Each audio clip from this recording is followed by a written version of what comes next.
వైఎస్ఆర్ కాంగ్రెస్ పార్టీకి సిట్టింగ్ ఎమ్మెల్యేలు సిట్టింగ్ ఎంపీలు దూరం అయ్యారు. అందులో కొంతమంది తెలుగుదేశం పార్టీకి వెళ్ళారు, కొంతమంది ఎమ్మెల్సీలు జనసేన లాంటి దాంట్లోనూ చేరారు.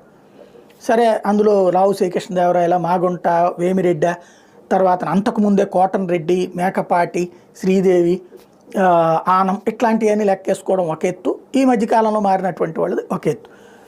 కర్నూలు ఎంపీ మారడం ఇట్లాంటివన్నీ. అయితే ఎమ్మెల్యేలు మారినటువంటి వాళ్ళు చాలామంది ఉన్నారు. పెద్ద కాంగ్రెస్ పార్టీలోకి వెళ్తూ ఉండటం, నేను ఇంతకుముందు కూడా చెప్పాను, బీజేపీ ఆల్టర్నేటివ్గా ఎమర్జీ కాకపోవడంతో ఇక నెక్స్ట్ చాయిస్ ఏముంది ఆల్టర్నేటివ్ కాంగ్రెస్ పార్టీ. సిట్టింగ్ ఎమ్మెల్యేలు ఎవరైతే ఎస్సీ సామాజిక వర్గాలకు సంబంధించినటువంటి నియోజకవర్గాల్లో వాళ్ళు కాంగ్రెస్పై బాట పట్టడం అన్నటువంటిది కీలకమైనటువంటిది. అందులో పి గన్నవరం ఎవరైతే సిట్టింగ్ ఎమ్మెల్యే కొండేటి చిట్టిబాబు తాజాగా కాంగ్రెస్ పార్టీలో చేరారు షర్మిల సమక్షంలో. టోటల్గా చూస్తే ఆల్టర్నేటివ్గా మనం కనుక నిలబడితే కలబడగలిగినటువంటి శక్తి సాధించగలమన్న